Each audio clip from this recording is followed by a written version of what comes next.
1. I'm a skeptical person, meaning that I believe that extraordinary claims require extraordinary proof. I am not religious or spiritual. That being said, I do believe in the potential for some strangeness in reality. If a couple of brain cells, essentially electrified dirt, can come together to form consciousness, then certainly stranger things can happen.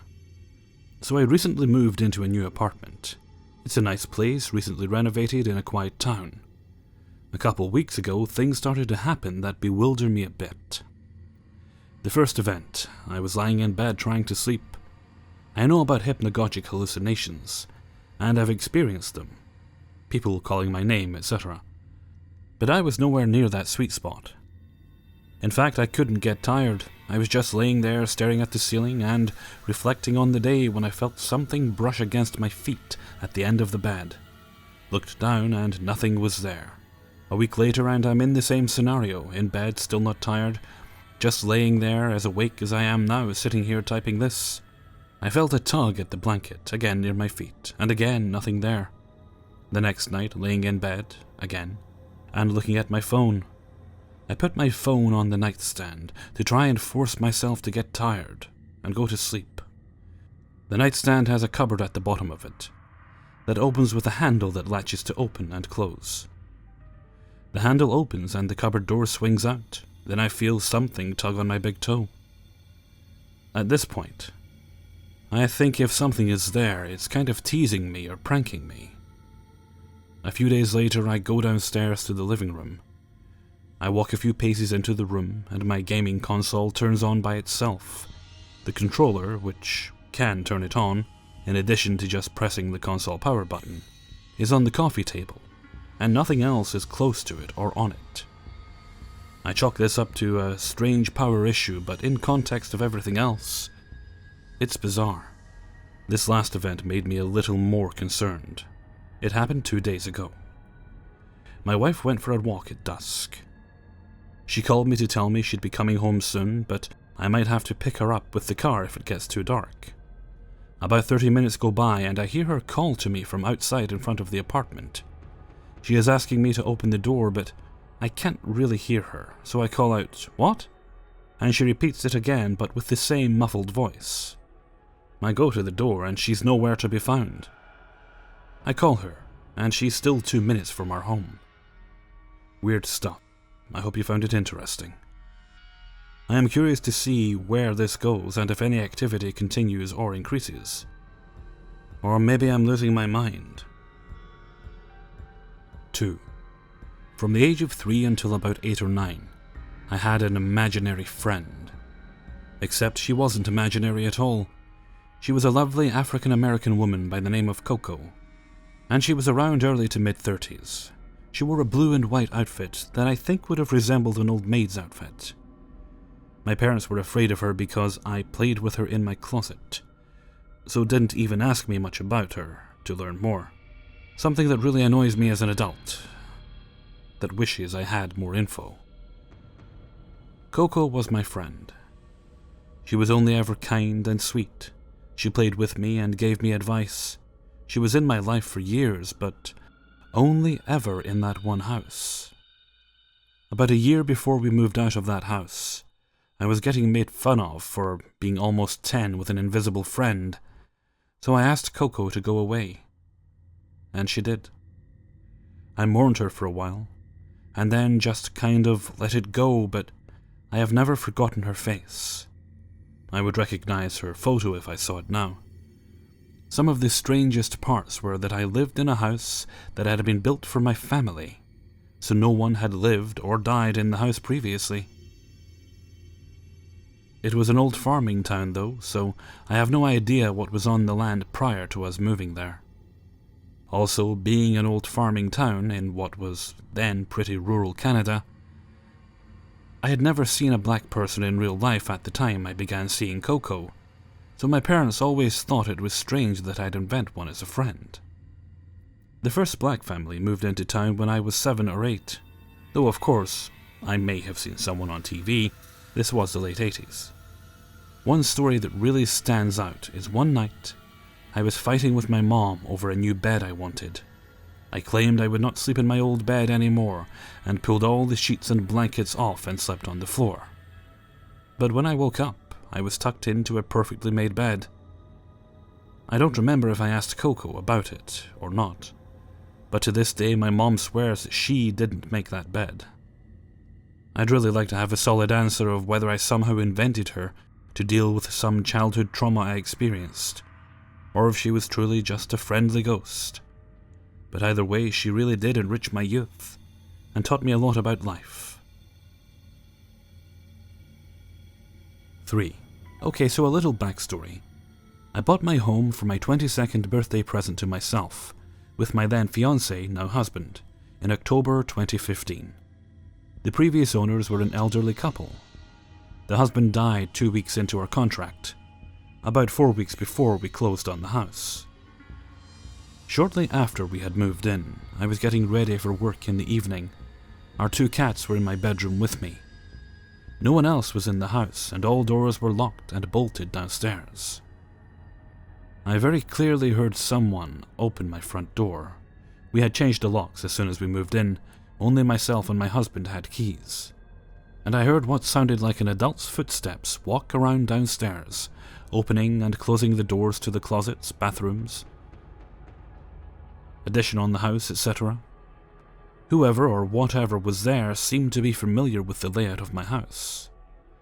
Then I heard the front door open and close again. My room is at the front of the house, and so I peeked out the window, terrified, and no one's car was outside but mine. My husband was at work, and doesn't work close enough to be able to stop home in the middle of the day. From my vantage point, it would have been impossible for someone to leave my property unseen. I probably could have convinced myself I was imagining this if it weren't for the fact that my cats also heard this. They immediately started pacing the room and looking at the door and back at me. They both seemed frightened this whole time. Once I got the courage to check things out, it didn't appear anything had been moved at all. All the doors were locked and bolted as I had thought. I believe that was actually the spirit of the previous owner who passed away while we were under contract. I think it was his way of finishing things up, since he wasn't alive to close the house. There had been no other incidents since until last night. A couple friends of ours are moving in soon, so we had been cleaning things out, and my office is being converted into a bedroom. I had a mirror in the office, no mirrors in the bedroom, the entire time we lived there. I had moved out most things from my office to my bedroom to be sorted through and organized, including the mirror. It had not been mounted to the wall or anything. It was just propped up against a wall between my bed and my walk-in closet. My husband is out of town this week, so I had been home alone. I have a very hard time falling asleep without him. I finally fell asleep at about 1 a.m. last night. I awoke at roughly 2:20 a.m., for no apparent reason. I was wide awake despite only sleeping for an hour and having gone to bed exhausted. I got up and went to the bathroom, got back in bed, checked my phone when the mirror tilted from being angled against the wall, angled enough that it shouldn't be able to tip up like that at all, and fell resting against my mattress. This startled me greatly, but I was afraid to move. About a minute later, the mirror shattered. This is a full-size mirror I'm dealing with here. And by shattered, I mean shattered. Not one piece of it is bigger than 1 centimeter by 1 centimeter now. Does anyone have any similar experiences? I felt uneasy the rest of the night. I had to be up for work at 3:30 a.m., and I did not sleep another week. A couple minutes after, the atmosphere in the room shifted. It was suddenly very, very quiet and peaceful. 4. So I live in Sydney, Australia, and there's a fuck-off massive mansion that the locals have dubbed the Mafia House. So called because it was the residence of the Italian Mafia mob in Sydney. This thing is on a scale that you just don't see in Australia, and it looks just like you would see in a movie like Scarface or The Godfather. The big security wall out front is filled with bullet holes, and there's a big tower where people were killed execution style. I don't know where the facts end and the imagination starts, but I've described it as best I can. So pretty much all of the youth of Sydney know this joint, and at the time it was abandoned. Me and my friends, being fresh out of school idiots, decided to go on a there and back again adventure to this place, and it turned out to be quite the experience. We rock up out the front of this joint, and because the land is so big, we can't even see it. All we see is a massive security fence and wall. My mate T worked up the courage to climb over it, and I said he wouldn't walk up to the driveway because he was scared.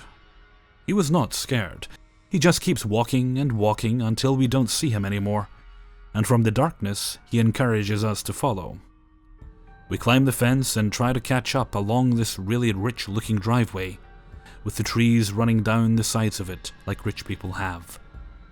We finally get to this monster of a mansion, and my goodness, there was never a better literal picture of foreboding. We walk up these marble stairs and knock on the door because why not? No answer obviously, but our next train of thought is getting inside.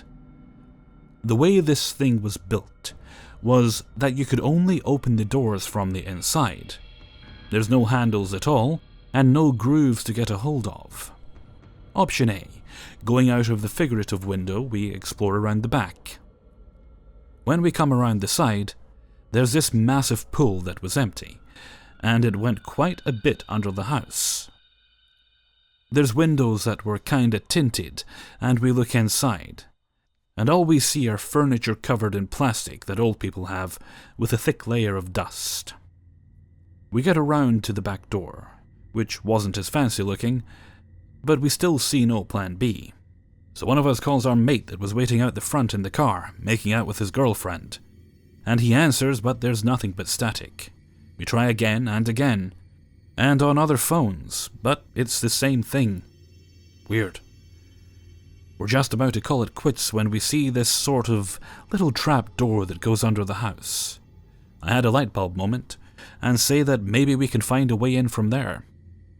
Only 3 of the 5 worked up the courage to have a look with me at the front, and we opened it. Inside there's only a blackness I never thought I'd ever seen in darkness. The boys were trying to prod me in, but I just wasn't getting good vibes from it. After a minute or two of having the worst staring competition with this underground basement ever, something happens I don't think I'll ever forget. It's hard to describe, but like a face made of air rushed towards us, and went through us. This happened within a second or two, and we heard the faintest but most god-awful moan I ever heard. We bowled a dozen meters away to where the other 2 mates are, and were visibly shaking. We decided to call it a night, so we tried calling the guy in the car that we're on our way. Still static. That was the end of the night, but it wasn't really the end for me. I have a feeling that something attached itself to me and has followed me home. Ever since then, there's been a sort of haunting presence in the house. There are times when I just don't feel comfortable alone. The usual symptoms that haunted houses have are starting to happen as well. Doors opening and shutting, lights flickering, the sound of footsteps, things going missing, the works. But the worst thing is when I'm in bed. There have been countless nights where I suddenly wake up, and I swear I see things around in my room moving. Sometimes I scream, sometimes I say, "Go away!" and other times I can't be fucked, so I go back to sleep. Fortunately, I don't feel the threat I'm supposed to feel with bad hauntings. I get scared, sure, but I've never felt fear for my life. And part of me thinks that's not what it wants me to feel either. I've accepted it as part of the house now, and as long as it doesn't get any worse, I think I can live with it. If the ghost is reading this over my shoulder or something, don't get any ideas from The Conjuring and we're good. That's the end of that. This wasn't a no-sleep or creepypasta at all, 100% legit, and I hope you enjoyed my experience. I would like to say, though, that if there are any Aussies reading this and getting ideas, Please don't go to that house if you find out where it is. People live there now, and they deal with stupid kids on a nightly basis. Stay safe and watch the skies. I mean skies. 5. My family and I are originally from Mexico. We come from an area that has a rich Mesoamerican history. There is a famous site known as the Pyramids of Peralta, not too far from where my parents grew up. Ever since I was very young, I remember that my parents, aunts, uncles, and grandparents, and many other family members would speak of strange things that they had seen or knew of someone that had experienced some strange occurrence with the supernatural in or around the towns my parents grew up in. As scary as many of those stories were, I would always be captivated by the nature of them. I spent many summers down in Mexico. The best part of visiting was the freedom you get from the countryside to run around and get yourself in trouble with the neighboring town's kids. Every time I would run off with my cousins, I would always get a stern warning from either my mother or one of my aunts. Something along the lines of, "Stay away from the crossroads," or "Don't wait too long over the bridge." There was a concrete bridge that ran over this dried-out canal that ran between my dad's family property and my mother's family property. On either side of this large canal were roads that led to either a river or a rich man's property down a quarter-mile from my mother's family home. Coincidentally, the bridge was also a crossroad, and locally was rumoured to be haunted. Since no one ever gave me specifics regarding that bridge, as to how it became haunted or what people reported experiencing, I naturally went to my uncle, who, at the time, I thought was the coolest person ever. He wasn't a very serious man, and strangely enough, he looked like he could be my doppelganger. When I asked him about that bridge, he just gave me a serious look and told me a story that happened to him when he was younger. He said that when he was about 17 years old, he stopped on that bridge on the way home from seeing his friends. He had found himself having too much fun and lost track of time while he was out. Being only one town over, he decided to walk back home. Almost making it home, he realized that his shoelace had become untied and found himself in the middle of crossing this bridge. In order to imagine how dark this small town was, there were street lamps only about a quarter-mile apart, and this was around midnight. Anyways, he says he suddenly got the feeling that he was being watched. He looked around and heard rustling in a nearby field of corn crops. He thought at first that it could be a pack of feral dogs, but to his horror, he saw a naked woman walking out of the crops and was walking in a very odd manner that made him feel uneasy. It was difficult to make out details, but he knew it was a naked woman. As she got closer and closer, he then realized that her head was that of a mule. He said that she made a sound that was nothing like he ever heard, and he never remembers taking off running, but only arriving to his home's front gate, which was about 300 meters from the bridge. He then warned me about playing around that bridge at any time of the day, but especially at night when it's dark. Naturally, I dismissed it as him trying to scare me, but I couldn't shake the fact that when he told me this story, there was a lot of emotion running through his face. Fast forward a year. I was 12 years old now, and once again I was taking my yearly trip to Mexico for the summer. All of my cousins were practically the same crazy bunch. I always tried to be more daring than them when getting into our usual shenanigans, with me being an American city boy and all. Still, every time before we went about our little adventures, our aunts or mothers would warn us about the crossroads and that bridge. One time during this summer, my cousins were too busy with their chores around the stables and housework, and I found myself going on these adventures all on my own. I decided to spend the day on my mother's family home, and that required crossing the bridge from one side of the canal to the other. It was in the middle of the day when I headed off. My aunt has always said, "Don't play around that bridge." You would figure by now that hearing that all the time would come to annoy me. Well, it did. I stopped at the bridge on my way, looking around, wondering what the big deal was about this bridge. It didn't look too spooky or too impressive. Then I remembered my uncle's story and, to be honest, got a little unnerved. The dirt roads were empty.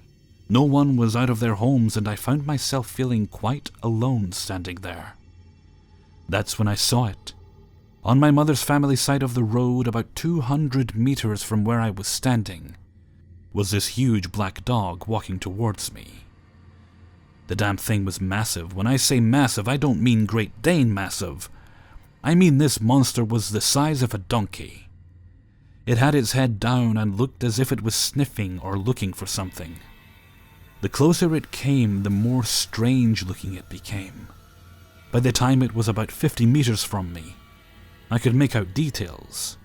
Details that no young child should have engraved in their mind and carry for the rest of their lives.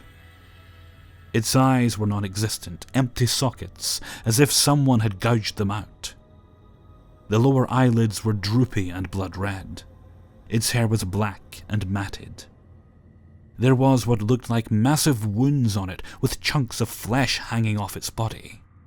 Its rear left leg was deformed and made it walk unnaturally. Its shoulders set high and gave it a profile similar to that of a hyena. But that wasn't the most disturbing feature of it.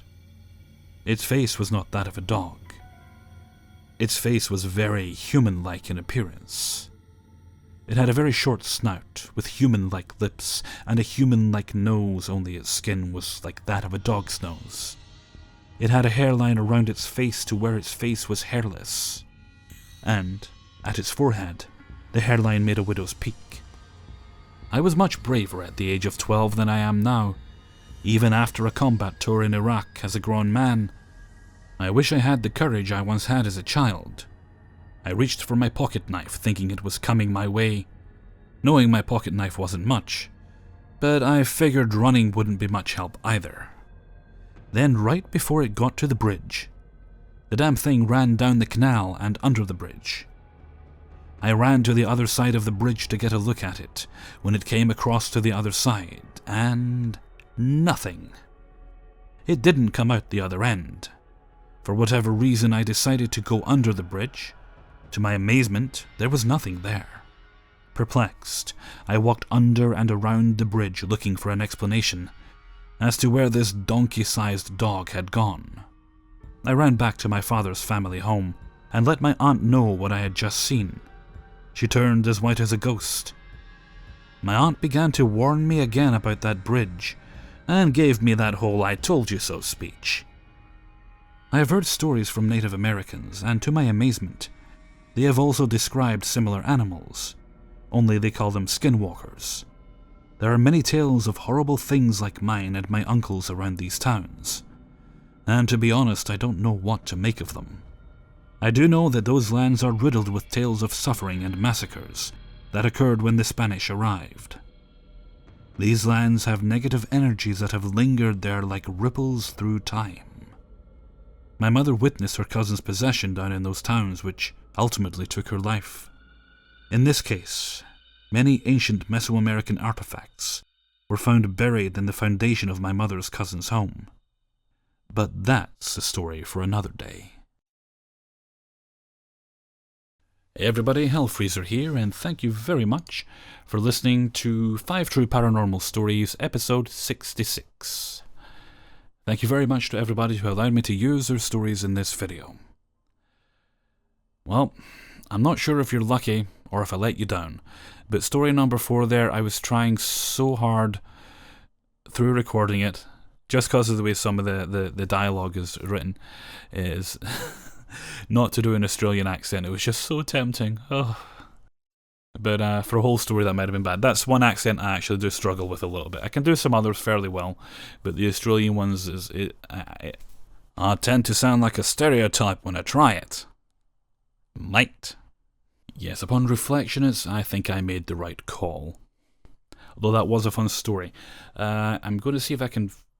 Well, I guess you'll see what I found. I'm recording this before I go find images. I'm going to go see if I can find an image of the Mafia house, but I'm not sure if I will. If not, I'll just find something that kind of works, which you'll already have seen, so I'm talking to you from the past. Okay, and with that I'm going to head off for now, so until next time, Thank you very much for listening, and take very good care of yourselves.